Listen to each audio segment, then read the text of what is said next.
నిజామాబాద్లో ఈ నెల 23న గంజాయి బ్యాచ్ కారు దాడిలో తీవ్రంగా గాయపడిన ఎక్సైజ్ కానిస్టేబుల్ సౌమ్యకు హైదరాబాద్ నిమ్స్లో చికిత్స కొనసాగుతోంది. సౌమ్యను కారుతో ఢీకొట్టిన ఘటనలో 5గురు గంజాయి స్మగ్లర్లను గుర్తించి కేసు నమోదు చేశామన్నారు Nizamabad excise deputy commissioner Somireddy.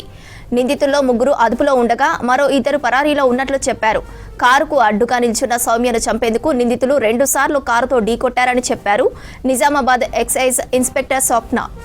Nizamabad జిల్లా కేంద్రంలో మాకు ఎక్సైజ్ స్టేషన్ పరిధిలో గంజాయి అక్రమంగా రవాణా అవుతుందని చెప్పేసి సమాచారం రావడం వల్ల ఎక్సైజ్ ఇన్స్పెక్టర్ స్వప్న అండ్ వాళ్ళ యొక్క టీంలో సౌమ్య, అదేవిధంగా ఎస్ఐ గారు, మిగతా సిబ్బంది అందరూ కూడా మాధవ్ నగర్ దగ్గర రూట్ వాచ్ చేస్తున్న సమయంలో స్విఫ్ట్ డిజైర్ అనే ఒక వాహనం అనుమానాస్పదంగా రావడం, దాన్ని మా సిబ్బంది చాకచక్యంగా ఆపడం జరిగింది. వాళ్ళు ఆపారు. ఈ లోపు వాళ్ళ కారు దగ్గరికి వెళ్ళే లోపు 2 పరారయ్యారు. మిగతా 2 లోపల ఉన్నప్పుడు వాళ్ళని పట్టుకోవడం కోసం క్రమంలో సౌమ్య ముందు నుంచి పోవటం ద్వారా వాళ్ళు ఆమెను మీదకి ఎక్కించుకొని పోయే ప్రయత్నం చేశారు.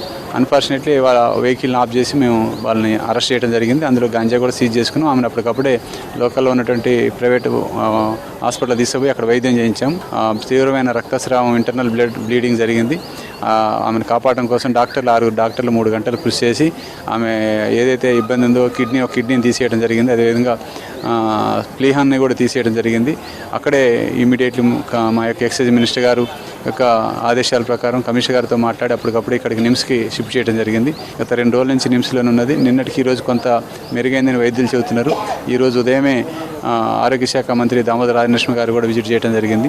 ఏది ఏమైనా ఇది చాలా దురదృష్టకరమైన సంఘటన. మా డిపార్ట్మెంట్కి సంబంధించి ఒక కానిస్టేబుల్ గంజాయి స్మగ్లర్లను అడ్డుకునే క్రమంలో వాళ్ళ యొక్క దుశ్చర్యలకి ఈరోజు హాస్పిటల్లో ఈ విధంగా చికిత్స పొందుతుంది. శాఖ అంతా కూడా ఆమెకున్నాము, ఆమెకు అండగా నిలుస్తాము. ప్రభుత్వం కూడా మొత్తం వైద్య ఖర్చులన్నీ కూడా భరిస్తుందని చెప్పేసి ప్రభుత్వం కూడా ప్రకటించడం జరిగింది. సౌమ్య 2024 బ్యాచ్ కానిస్టేబుల్ అండి. చాలా చురుకైన అమ్మాయి. ఇప్పుడు దాదాపు జాయిన్ అయ్యి కూడా 1.5 year అవుతుంది డిపార్ట్మెంట్లో జాయిన్ అయ్యి కూడా. గత ఒక వారం రోజుల క్రితమే ఆమె 13 కేజీలు గంజాయిని పట్టడంలో కూడా చాలా తన శక్తియుక్తులు ప్రయత్నించింది. మాకు క్లియర్ ఇన్ఫర్మేషన్ ఉందండి. నిర్మల్ నుంచి నిజామాబాద్కి గంజాయి కార్లో రవాణా చేస్తున్నారు అనేది మాకు ఇన్ఫర్మేషన్ ఉంది. మేము ఇమ్మీడియట్గా రష్ అయిపోయినాం. అంటే నిందితులు అయితే నిర్మల్ ప్రాంతానికి చెందిన వాళ్ళు, రవాణా మాత్రం నిర్మల్ నుంచి నిజామాబాద్కి వస్తుందని చెప్పేసి సమాచారం. యాక్చువల్గా ఈ సీన్ జరిగినప్పుడు సౌమ్య, ఇప్పుడు ఇంజ్యూర్డ్ పర్సన్ ఎవరైతే ఉన్నారో, నా కారులోనే నాతోనే ఉంది. తర్వాత దిగిన తర్వాత నా కారు ముందు సీట్లో మల్లేష్ ఎస్ఐ కూర్చున్నారు. వాళ్ళ కారు మేము అంటే వాళ్ళ కారు పక్క కాపు ఉండగానే మేము వచ్చేసి అడ్డు పెట్టేశాం. దిగి వాళ్ళని పట్టుకోవడానికి మా మల్లేష్ అని మిగతా సిబ్బంది అంతా వెళ్ళారు. తర్వాత సౌమ్య ఇటు సైడ్ నుంచి దిగింది. అది కారు ఆగి ఉంది అనుకుంది తను. కాకపోతే అతను డ్రైవర్ సీట్లో ఉన్న అతను ఒకటేసారి మూవ్ చేసేవరకు తను హిట్ అయిందనమాట. తర్వాత జరిగిన ఇన్సిడెంట్లో ఇంకా నేను అసలు పట్టించుకునే టైం లేదండి. ఎందుకంటే తను పడిపోయింది. మా వాళ్ళు పారిపోతుంటే వాళ్ళని పట్టుకోవడానికి వెళ్ళారు. నేను ఈ అమ్మాయి అన్కాన్షియస్ స్టేజ్కి వెళ్ళిపోయింది పడ్డగానే.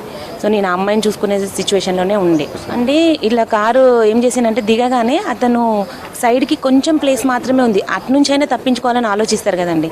సో అట్లా తప్పించుకునే టైంలో సౌమ్యను గుద్దేసి కారు ఎక్కేసి మళ్ళీ బ్యాక్ వచ్చింది ప్లేస్ లేక. దానివల్ల ఇక్కడ హిప్ భాగంలో బాగా డ్యామేజ్ అయిపోయింది తనకి. కార్లో 4 ఉన్నారని నాకు తెలుసండి. ఎందుకంటే తర్వాత నాకు అంత టైం లేకుండే. అందులో 2 దిగి పారిపోతుంటే మా వాళ్ళు పట్టుకున్నారు. ఒక 2 అప్స్టాండింగ్లో ఉన్నారు. ఇంకా సౌమ్య, ఇప్పుడు ఇంజ్యూర్డ్ పర్సన్ ఎవరైతే ఉన్నారో, ఫస్ట్ డే మనకి బయట ఏమీ గాయాలు కనిపించలేదు, రికవర్ అవుతుంది అనుకున్నాం. బట్ ఇంజ్యూర్ లోపలైనాయి కాబట్టి అక్కడ మేజర్గా ట్రీట్మెంట్ చేశారు. తర్వాత బెటర్ ట్రీట్మెంట్ కోసం ఇక్కడికి రావడం జరిగింది. బీపీ నార్మల్గానే ఉంది ప్రజెంట్ అయితే. ఇంకా కిడ్నీ ఫంక్షనింగ్ అనేది కొంచెం టైం పడుతుందని చెప్తున్నారు డాక్టర్స్. అసలు ఇన్సిడెంట్ జరిగిన మినిట్ నుండి గవర్నమెంట్ చాలా సహకరిస్తుందండి. డీసీ గారు ఇమ్మీడియట్గా పై ఆఫీసర్స్ గవర్నమెంట్కి అక్కడ నుంచి ఇక్కడికి తీసుకొచ్చే వరకు కూడా మినిట్ టు మినిట్ వాళ్ళు సూపర్విజన్ ఉంది. మంచి వైద్య సహాయం కూడా అందిస్తున్నారు. కోలుకోవడానికి సమయం పడుతుందండి, మేజర్ ఇంజురీస్ కాబట్టి. చిన్న ఏజ్ కాబట్టి కోలుకునే ఛాన్సెస్ హై ఉన్నాయని అంటున్నారు.